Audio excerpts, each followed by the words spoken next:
കേരളത്തിലെ കോൺഗ്രസിൽ party high command പിടിമുറുക്കുകയാണ്. അവസരോചിതമായ ഒരു ഇടപെടലാണ് ഇപ്പോൾ കേന്ദ്ര നേതൃത്വം നടത്തിയിരിക്കുന്നത്. വേണമെങ്കിൽ നമുക്കതിനെ ഒരു സർജിക്കൽ സ്ട്രൈക്ക് എന്ന് പറയാം. രണ്ട് പ്രധാനപ്പെട്ട തെരഞ്ഞെടുപ്പുകൾ, തദ്ദേശഭരണ സ്ഥാപനങ്ങളിലേക്കുള്ള തെരഞ്ഞെടുപ്പ്, അത് ഈ വർഷം അവസാനം നടക്കുമെന്ന് പ്രതീക്ഷിക്കുന്നു.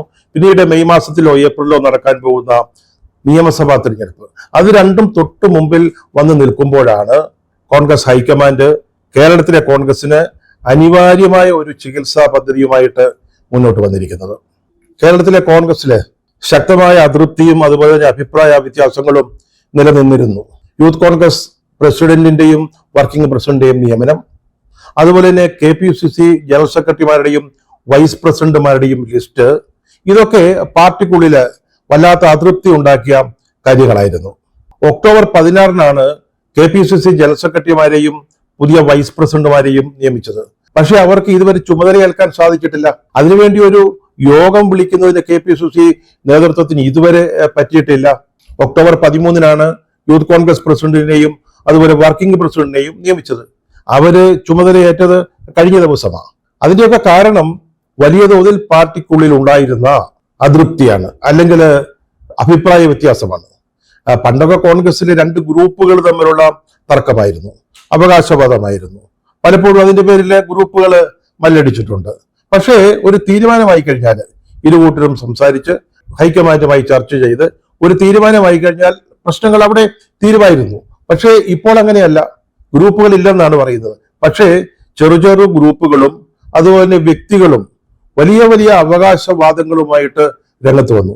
പണ്ട് പറഞ്ഞാലോ രണ്ട് ഗ്രൂപ്പുകളാണ്, ഇപ്പോൾ ധാരാളം ഗ്രൂപ്പുകളും ധാരാളം വ്യക്തികളും അവരുടെ താല്പര്യങ്ങളുടെ സംരക്ഷണത്തിന് വേണ്ടി മുന്നോട്ട് വന്നു. അങ്ങനെയാണ് കേരളത്തിലെ കോൺഗ്രസില് ഈ അടുത്ത കാലത്ത് പുതിയ പ്രസിഡന്റും 3 വർക്കിംഗ് പ്രസിഡന്റുമാരും ചുമതല ഏറ്റതിന് ശേഷം ഈ പ്രതിസന്ധി ഉണ്ടായത്. ഈ അസംതൃപ്തി അല്ലെങ്കിൽ അഭിപ്രായ വ്യത്യാസം പരസ്യമായ ഒരു കലാപത്തിലേക്കോ അല്ലെങ്കിൽ വിവാദ പ്രസ്താവനകളിലേക്കോ ഒന്നും നീങ്ങിയിരുന്നില്ല. പക്ഷേ അതൊന്നും പുറത്തേക്ക് വന്നുമില്ല. പക്ഷെ കോൺഗ്രസ് ഹൈക്കമാൻഡ് പാർട്ടിക്കുള്ളിൽ നടക്കുന്ന ചലനങ്ങൾ വളരെ കൃത്യമായിട്ട് മനസ്സിലാക്കിയിരുന്നു. കേരളത്തിന്റെ ചുമതലയുള്ള AICC general secretary Deepa Das Munshi വല്ലപ്പോഴും വന്നു പോകുന്ന ഒരു AICC ജനറൽ സെക്രട്ടറി അല്ല. പതിവിൽ നിന്ന് വ്യത്യസ്തമായി അവരിവിടെ താമസിച്ച്, വീടെടുത്ത് താമസിച്ച് കോൺഗ്രസിന്റെ എല്ലാ കാര്യങ്ങളിലും എല്ലാ പരിപാടികളിലും പങ്കെടുത്തുകൊണ്ടിരിക്കുകയാണ്. അവരിലൂടെ ഹൈക്കമാൻഡ് എല്ലാ കാര്യങ്ങളും, ചെറിയ കാര്യങ്ങൾ പോലും കൃത്യമായിട്ട് അറിയുന്നുണ്ടായിരുന്നു. അതൊക്കെ മോണിറ്റർ ചെയ്യാൻ ഡൽഹിയിൽ പ്രത്യേക സംവിധാനവും ഉണ്ടായിരുന്നു. അതുകൊണ്ടാണ് കാര്യങ്ങൾ കൈവിട്ടു പോകുന്നതിന് മുമ്പായിട്ട് ഹൈക്കമാൻഡ് പ്രധാനപ്പെട്ട നേതാക്കളെ ഡൽഹിയിലേക്ക് വിളിപ്പിച്ചത്. ഇന്നലെയായിരുന്നു അവിടുത്തെ ചർച്ചയും കാര്യങ്ങളും നടന്നത്. ഇത് അത്ര പ്രതീക്ഷിച്ചതല്ല. പെട്ടെന്നാണ് ഈ വിളി വന്നത് ഡൽഹിയിൽ നിന്ന്. നേതാക്കൾ അവിടെ എത്തി. രാഹുൽ ഗാന്ധിയും മല്ലികാർജുൻ ഖാർഗെയും ഓരോ നേതാക്കളുമായിട്ട് വെവ്വേറെ സംസാരിച്ചു, അവരുടെ പ്രശ്നങ്ങൾ കേട്ടു, എന്താണ് കേരളത്തിലെ പാർട്ടിയിൽ നടന്നുകൊണ്ടിരിക്കുന്നത് എന്ന് അവർ മനസ്സിലാക്കി. പിന്നീട് എല്ലാ നേതാക്കളെയും ഒന്നിച്ചിരുത്തി സംസാരിച്ചു. അതിൽ പ്രിയങ്ക ഗാന്ധിയും KC വേണുഗോപാലും പങ്കെടുക്കുകയും ചെയ്തു. അങ്ങനെ ചില സുപ്രധാനമായ തീരുമാനങ്ങളിലേക്ക് പാർട്ടി എത്തിയിരിക്കുക. അതിന്റെ പരിണിത ഫലമാണ് നമ്മൾ നേരത്തെ പറഞ്ഞത്. അതായത് കേരളത്തിലെ കോൺഗ്രസിന്റെ കടിഞ്ഞാൺ ഹൈക്കമാൻഡ് ഏറ്റെടുത്തിരിക്കുന്നു എന്ന്. കോൺഗ്രസ് അഖിലേന്ത്യാ തലത്തിൽ ഒരു വലിയ തിരിച്ചുവരവിന് ശ്രമിച്ചുകൊണ്ടിരിക്കുകയാണ്. രാഹുൽ ഗാന്ധിയുടെ നേതൃത്വത്തിൽ അതിനുള്ള അടിത്തറ പാകിക്കൊണ്ടിരിക്കുകയാണ്. ആ ലക്ഷ്യം സാധിക്കുന്നതിന് കേരളത്തിലെ നിയമസഭാ തെരഞ്ഞെടുപ്പ് കോൺഗ്രസിനെ സംബന്ധിച്ചിടത്തോളം വളരെ പ്രധാനപ്പെട്ട ഒരു കാര്യമാണ്. അടുത്ത നിയമസഭാ തെരഞ്ഞെടുപ്പിൽ വിജയിക്കാനുള്ള സാധ്യതകൾ വളരെയേറെയാണെന്ന് ഹൈക്കമാൻഡ് വിലയിരുത്തുന്നുണ്ട്. അതിനെപ്പറ്റി കേരളത്തിൽ പഠിക്കാനും അപ്പോൾ റിപ്പോർട്ട് നൽകാനുള്ള സംവിധാനങ്ങൾ ഹൈക്കമാൻഡിനുണ്ട്, ഇപ്പോൾ തന്നെ ഉണ്ട്.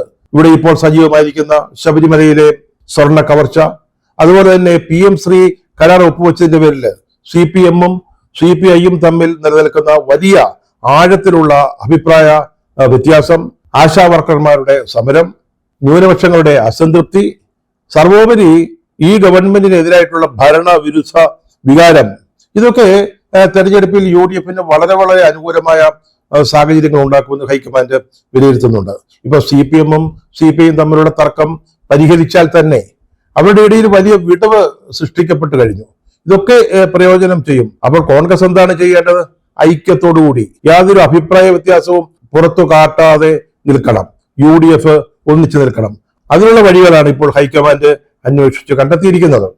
തെരഞ്ഞെടുപ്പിൽ ജയിച്ചാൽ ആരായിരിക്കും കോൺഗ്രസിന്റെ അടുത്ത മുഖ്യമന്ത്രി, അല്ലെങ്കിൽ ഏതെങ്കിലും ഒരാളെ മുഖ്യമന്ത്രി സ്ഥാനത്തേക്ക് ഉയർത്തി കാട്ടിക്കൊണ്ട് തെരഞ്ഞെടുപ്പിൽ മത്സരിക്കേണ്ട കാര്യമുണ്ടോ?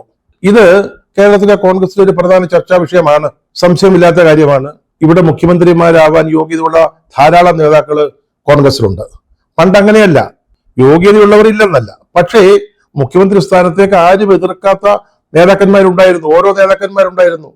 Shri K Karunakaran, Shri A K Antony, പിന്നീട് ശ്രീ ഉമ്മൻചാണ്ടി, അങ്ങനെ ഓരോ നേതാക്കന്മാര് പാർട്ടിയെ തെരഞ്ഞെടുപ്പിൽ നയിക്കുന്നതിനുണ്ടായിരുന്നു. ഇപ്പോൾ അത്തരത്തിലുള്ള ഒരു ശക്തമായ ഒരു നേതൃത്വം, ഏക നേതൃത്വം കോൺഗ്രസിനില്ല. അപ്പുറത്ത് പിണറായി വിജയൻ തന്നെയായിരിക്കും അടുത്ത തെരഞ്ഞെടുപ്പില് LDF-നെ നയിക്കുക. ചോദ്യം ചെയ്യാത്ത നേതാവാണ് LDF-ൽ പിണറായി വിജയൻ. അങ്ങനെ ഒരു നേതാവ് ഇവിടെ ഇല്ല. ഇപ്പൊ പ്രതിപക്ഷ നേതാവ് VD സതീശൻ, അദ്ദേഹം മിടുക്കനാണ്. നിയമസഭയിലെ അദ്ദേഹത്തിന്റെ പ്രവർത്തനങ്ങൾ എല്ലാവരും ശ്ലാഘിക്കുന്നതാണ്. നന്നായിട്ട് ഗ്രഹപാഠം ചെയ്ത് അസംബ്ലിയിൽ പ്രതിപക്ഷത്തെ നയിക്കുന്നുണ്ട്. പിന്നീട് പ്രതിപക്ഷ നേതാവ് എന്ന നിലയിൽ അദ്ദേഹത്തിന് അടുത്ത മുഖ്യമന്ത്രി സ്ഥാനത്തേക്ക് ഒരു സയുണ്ട്, യാതൊരു സംശയവുമില്ല. അങ്ങനെയാണ് കോൺഗ്രസിന്റെ ഒരു പതിവ്. പലപ്പോഴും പ്രതിപക്ഷ നേതാക്കന്മാരാണ് പിന്നീട് മുഖ്യമന്ത്രി സ്ഥാനാർത്ഥിയായിട്ട് അല്ലെങ്കിൽ ജയിച്ചു കഴിയുമ്പോൾ മുഖ്യമന്ത്രിയായിട്ട് വരിക. Number 1 Satheesan, number 2 KC Venugopal. പാർട്ടിയുടെ ഹൈറാർക്കിയില് ഇവിടെയുള്ള ഏത് നേതാക്കളെക്കാൾ മുകളിലാണ് KC വേണുഗോപാല്. സംഘടനാ ചുമതലയുള്ള ജനറൽ സെക്രട്ടറി എന്ന് പറഞ്ഞാൽ ഒരു ചെറിയ പദവിയല്ല. എനിക്ക് തോന്നുന്നു കോൺഗ്രസിന്റെ ചരിത്രത്തിൽ, കോൺഗ്രസ് മാറിയിട്ടുണ്ട് എന്നത് സമ്മതിക്കുന്നു, എന്നാലും കോൺഗ്രസ് പാർട്ടിയുടെ ചരിത്രത്തില് ഇതുപോലെ വളരെ അധികാരമുള്ള ഒരു പദവിയിലെത്തിയ മറ്റൊരു നേതാവ് ഉണ്ടായിരിക്കണമെന്നില്ല. എ കെ ആന്റണിയൊക്കെ ഉണ്ടായിരുന്നു, മന്ത്രിസഭയിൽ ഉണ്ടായിരുന്നു, നിർണായകമായ ശബ്ദമായിരുന്നു അദ്ദേഹത്തിൻ്റെത്. വയലാർ രവി, PC ചാക്കോ, അതിനൊക്കെ മുമ്പ് KP മാധവൻ നായർ ഏക ജനറൽ സെക്രട്ടറി ഒക്കെ ഉണ്ടായിരുന്നു. പക്ഷേ ഇപ്പൊ KC വേണുഗോപാലിന്റെ പാർട്ടിയുള്ള സ്വാധീനം വളരെ വലുതാണ്. അദ്ദേഹത്തിന് വേണമെങ്കിൽ മുഖ്യമന്ത്രിയായിട്ട് വരാം. ഇനി നിയമസഭാ തെരഞ്ഞെടുപ്പിൽ മത്സരിച്ചില്ലെങ്കിൽ പോലും പിന്നീട് അദ്ദേഹത്തിന് മുഖ്യമന്ത്രിയായിട്ട് പിന്നീട് ജനവിധി തേടി വരാൻ സാധിക്കും. മൂന്നാമത് രമേശ് ചെന്നിത്തലയാണ്. അദ്ദേഹം നേരത്തെ പ്രതിപക്ഷ നേതാവായിരുന്നു. ഇത്തവണ പ്രതിപക്ഷ നേതൃസ്ഥാനത്തേക്ക് മത്സരിച്ചതാ. പക്ഷെ സതീശനാണ് ജയിച്ചത്. അദ്ദേഹത്തിന് എല്ലാ യോഗ്യതയുണ്ട് മുഖ്യമന്ത്രിയാകാൻ. അത് മാത്രമല്ല, അദ്ദേഹത്തിന് ഒരു ക്ലെയിം വെക്കാനുള്ള എല്ലാ സാഹചര്യങ്ങളുമുണ്ട്. അങ്ങനെ 2-3 പേര്, വേറെയും ആളുകളുണ്ട്. KPCC പ്രസിഡന്റ് ഉണ്ട്, മറ്റു പല ആളുകളുണ്ട്. അപ്പോ ആരെയെങ്കിലും മുഖ്യമന്ത്രി സ്ഥാനത്തേക്ക് ഉയർത്തി കാട്ടണമോ?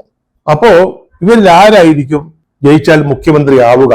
അങ്ങനെ ഒരു ആശയക്കുഴപ്പം പാർട്ടി അണികളിലും മുന്നണിയിലും അതുപോലെ സാധാരണ ജനങ്ങളിലും ഉണ്ടായിരുന്നു. അപ്പോ ഇത്തവണ UDF-ന് വേണ്ടി വോട്ട് ചെയ്യാൻ താല്പര്യപ്പെടുന്ന ആളുകൾ പോലും ആരായിരിക്കും മുഖ്യമന്ത്രി, ജയിച്ചാൽ അവരുടെ മുഖ്യമന്ത്രി ആരെ എന്ന കാര്യത്തിൽ ഒരു തീരുമാനമില്ലായ്മയുണ്ടായിരുന്നു. അത് ഇന്നത്തെ ഡൽഹി യോഗത്തിൽ അഡ്രസ് ചെയ്യപ്പെട്ടു എന്നാണ് മനസ്സിലാക്കാൻ സാധിക്കുന്നത്.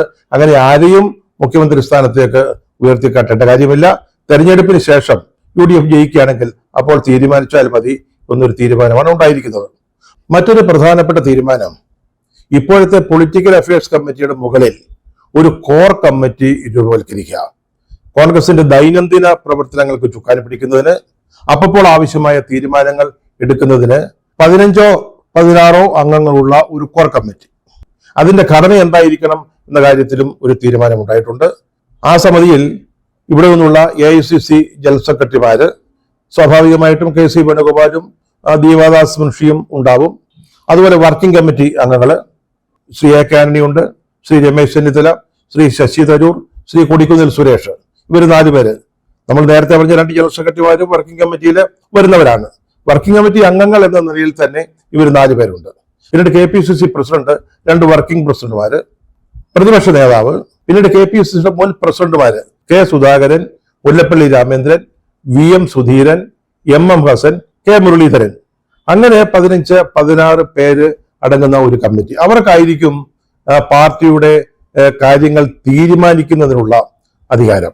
പാർട്ടിക്ക് മുമ്പിൽ എന്തെങ്കിലും പ്രശ്നങ്ങൾ ഉണ്ടായാൽ ഈ കമ്മിറ്റി ആലോചിച്ച് ഒരു തീരുമാനത്തിലെത്തണം എന്നാണ് ഇപ്പോൾ ഉണ്ടായിരിക്കുന്ന ധാരണ. അതുപോലെ തന്നെ ആ തീരുമാനം പറയേണ്ടത് KPCC പ്രസിഡന്റ് ആയിരിക്കണം.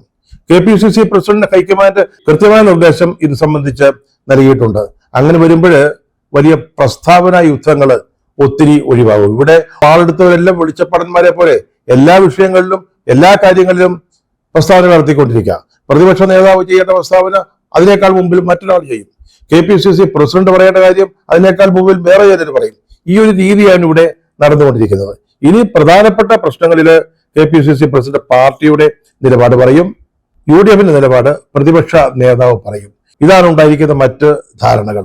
ഈ കോർ കമ്മിറ്റി പൊളിറ്റിക്കൽ അഫയേഴ്സ് കമ്മിറ്റിയുടെ മുകളിലായിരിക്കും എന്നാണ് തീരുമാനം ഉണ്ടായിട്ടുള്ളത്. പണ്ട് ഈ രാഷ്ട്രീയകാര്യ സമിതി ഉണ്ടാക്കിയത് തന്നെ ഇതുപോലൊരു കോർ കമ്മിറ്റി ആയിട്ടാണ്.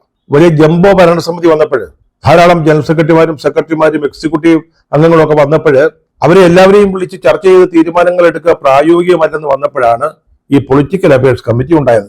തുടക്കത്തിൽ 10 പേരോ മറ്റോ ആയിരുന്നു എന്നാണ് ഓർമ്മ. ഇപ്പോഴത് 35 പേരായിരിക്കുകയാണ്. ഓരോ പുനഃസംഘടന നടക്കുമ്പോഴും കൂടുതൽ ആളുകൾ വന്നുകൊണ്ടിരിക്കുകയാണ്. ഇനിയും പൊളിറ്റിക്കൽ അഫയേഴ്സ് കമ്മിറ്റിയിലേക്ക് പുതിയ അംഗങ്ങൾ വന്നാലും അത്ഭുതപ്പെടാനില്ല. അപ്പൊ അതിന്റെ പ്രസക്തി ഏതാണ്ട് നഷ്ടപ്പെട്ടിരിക്കുന്നു. അതിന്റെ സ്ഥാനത്തേക്കാണ് ഈ കോർ കമ്മിറ്റി വരുന്നത്. ഇപ്പൊ ജംബോ കമ്മിറ്റിയെ കുറിച്ച് എല്ലാവരും വലിയ പരാതികൾ പറയുന്നുണ്ട്. 59 ജനറൽ സെക്രട്ടറിമാരാ. ഇനി സെക്രട്ടറിമാരെ ഒരാഴ്ചയ്ക്കകം പ്രഖ്യാപിക്കുമെന്ന് പറയുന്നുണ്ട്. ഈ കണക്കിനാണെങ്കിൽ ഒരു 100 പേരെങ്കിലും വരും. പക്ഷേ ഈ ജംബോ കമ്മിറ്റിയെ ഒരു അനുഗ്രഹമാക്കി മാറ്റാൻ KPCCക്ക് സാധിക്കും. ധൈര്യമായിട്ടൊരു തീരുമാനമെടുത്താൽ മതി. അങ്ങനെയാണെങ്കിൽ തെരഞ്ഞെടുപ്പില് വലിയ നേട്ടങ്ങൾ ഉണ്ടാക്കുകയും ചെയ്യും. അതായത് 140 നിയമസഭാ മണ്ഡലങ്ങളാണ് കേരളത്തിലുള്ളത്. ഈ 140 മണ്ഡലങ്ങളെ 35 ജനറൽ സെക്രട്ടറിമാരുടെ കീഴിൽ ആക്കുക, അവർക്ക് ചുമതല കൊടുക്കുക. അങ്ങനെ വരുമ്പോൾ ഒരു ജനറൽ സെക്രട്ടറിയുടെ കീഴില് 4 നിയമസഭാ മണ്ഡലങ്ങൾ വരും. ദീപാദാസ് മുൻഷി കേരളത്തിൽ താമസിച്ചു പ്രവർത്തിക്കുന്ന രീതിയാണ് ഇവിടെ മാതൃകയാക്കേണ്ടത്. പിന്നീട് വരുന്ന ഈ ആ സെക്രട്ടറിമാർക്കും ഈ മണ്ഡലങ്ങളുടെ ചുമതലകൾ നൽകണം. ഒരു ജനറൽ സെക്രട്ടറിക്ക് 4 ആണെങ്കിൽ സെക്രട്ടറിക്ക് 2 അല്ലെങ്കിൽ 3 മണ്ഡലങ്ങളുടെ ചുമതല. അവര് ജനറൽ സെക്രട്ടറിമാരുടെ നിർദ്ദേശം അനുസരിച്ച് വേണം പെരുമാറേണ്ടത്. അങ്ങനെ 35 ജനറൽ സെക്രട്ടറിമാർ 140 മണ്ഡലങ്ങളുടെ ചുമതല വഹിക്കുന്നു. അതിനു മുകളിൽ ഈ 14 ജില്ലകൾ കുറെ വൈസ് പ്രസിഡന്റുമാരുടെ നേരിട്ടുള്ള ചുമതലയാക്കണം. പിന്നീട് ചെയ്യേണ്ടത് ഒരു വർക്കിംഗ് പ്രസിഡന്റിനെ ഈ സംവിധാനത്തിന്റെ മുഴുവൻ മേൽനോട്ടത്തിന് അല്ലെങ്കിൽ ദൈനംദിന പ്രവർത്തനങ്ങൾക്ക് മാർഗനിർദ്ദേശം നൽകാൻ ചുമതലപ്പെടുത്തണം.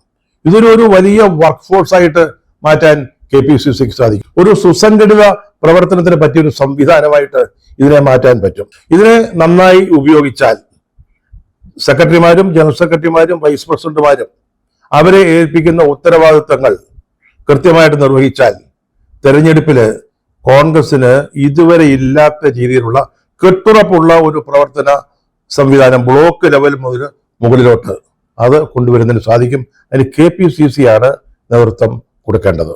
തെരഞ്ഞെടുപ്പ് മുമ്പിൽ കണ്ടുകൊണ്ട് ഐക്യത്തോടെ നീങ്ങുക എന്ന കർശനമായ നിർദ്ദേശം, അത് ഉപദേശമൊന്നുമല്ല, കർശനമായ ഉത്തരവാണ് ഹൈക്കമാൻഡ് ഇന്നലെ കേരളത്തിലെ കോൺഗ്രസ് നേതാക്കൾക്ക് നൽകിയിരിക്കുന്നത്. എന്തെങ്കിലും സംസ്ഥാനത്ത് പരിഹരിക്കാൻ വരാത്ത പ്രശ്നങ്ങൾ അപ്പോൾ തന്നെ ഹൈക്കമാൻഡ് ഇടപെട്ട് അക്കാര്യത്തിലൊരു തീരുമാനം ഉണ്ടാക്കും. പിന്നെ സ്ഥാനാർത്ഥികൾ, അതൊരു പ്രധാനപ്പെട്ട ചർച്ചാ വിഷയമായിരുന്നു. വിന്നബിലിറ്റിയാണ് സ്ഥാനാർത്ഥികളെ തീരുമാനിക്കുന്നതിന്റെ പ്രധാനപ്പെട്ട ഉരകല്ല്. ജയിക്കാൻ സാധ്യതയുള്ളവർ മത്സരിച്ച് ഓടിക്കതച്ച കുതിരകളെയൊക്കെ ഒഴിവാക്കും, യാതൊരു സംശയവും വേണ്ട. ഇതിനുള്ള മാനദണ്ഡങ്ങൾ ഹൈക്കമാൻഡ് ആയിരിക്കും തീരുമാനിക്കുക. ചിലപ്പോൾ പ്രായപരിധി പോലും ഏർപ്പെടുത്തിയേക്കാം. 75 വയസ്സ് 70 75 വയസ്സ് കഴിഞ്ഞ ആളുകൾ മത്സരരംഗത്ത് വേണ്ട എന്ന ഒരു തീരുമാനം പോലും ഉണ്ടായേക്കാം. പല MP-മാരും മത്സരിക്കാൻ തയ്യാറായി നിൽക്കുകയാണ്. ജയിച്ചാൽ മന്ത്രിയാവുക എന്നുള്ളതാണ് അവരുടെയൊക്കെ ലക്ഷ്യങ്ങൾ. അതിനൊന്നും ഇതുവരെ ഹൈക്കമാൻഡ് സമ്മതം മൂടിയിട്ടില്ല. അക്കാര്യങ്ങളൊക്കെ പിന്നീട് തീരുമാനിക്കും. പക്ഷെ അതിനുള്ള സാധ്യതകൾ വളരെ കുറവാണ്. അപ്പോൾ സ്വാഭാവികമായിട്ടും ചെറുപ്പക്കാർക്ക്, പുതുമുഖങ്ങൾക്ക് കൂടുതൽ അവസരങ്ങൾ നിയമസഭാ തെരഞ്ഞെടുപ്പിൽ ലഭിക്കാനുള്ള സാധ്യതയും ഉണ്ടായിട്ടുണ്ട്. സാധാരണഗതിയിൽ കോൺഗ്രസിൽ തീരുമാനങ്ങൾക്ക് യാതൊരു പഞ്ചവുമില്ല, നടപ്പാക്കുന്നതാണ് ഏറ്റവും പ്രധാനപ്പെട്ട പ്രശ്നം. പണ്ടൊക്കെ ഒരു അഭിപ്രായ വ്യത്യാസം, തർക്കമുണ്ടായാൽ അത് കേരളത്തിൽ പരസ്പരം സംസാരിച്ച് പ്രസ്താവനകൾ ഇറക്കി വഷളായതിനു ശേഷമാണ് ഹൈക്കമാൻഡ് ഇടപെടുക. ഇപ്പോൾ സ്ഥിതി മാറിയിരിക്കുകയാണ്. രോഗലക്ഷണങ്ങൾ കണ്ടപ്പോൾ തന്നെ ഹൈക്കമാൻഡിന് മനസ്സിലായി അത് ഗുരുതരമായ രോഗലക്ഷണങ്ങളാണെന്ന് മനസ്സിലാക്കി അവര് നേതാക്കളെ വിളിച്ചു വരുത്തി കൃത്യമായ ചികിത്സ നിർദ്ദേശിച്ചിരിക്കുകയാണ്. ഇനി ഹൈക്കമാൻഡ് നിർദ്ദേശിച്ച ചികിത്സാ വിധികളൊക്കെ കൃത്യമായിട്ട് നടപ്പാക്കി കേരളത്തിലെ കോൺഗ്രസിനെ കൂടുതൽ ആരോഗ്യമുള്ളതാക്കി മാറ്റുക എന്നത് കേരളത്തിലെ കോൺഗ്രസ് നേതൃത്വത്തിന്റെ മാത്രം ഉത്തരവാദിത്തമാണ്.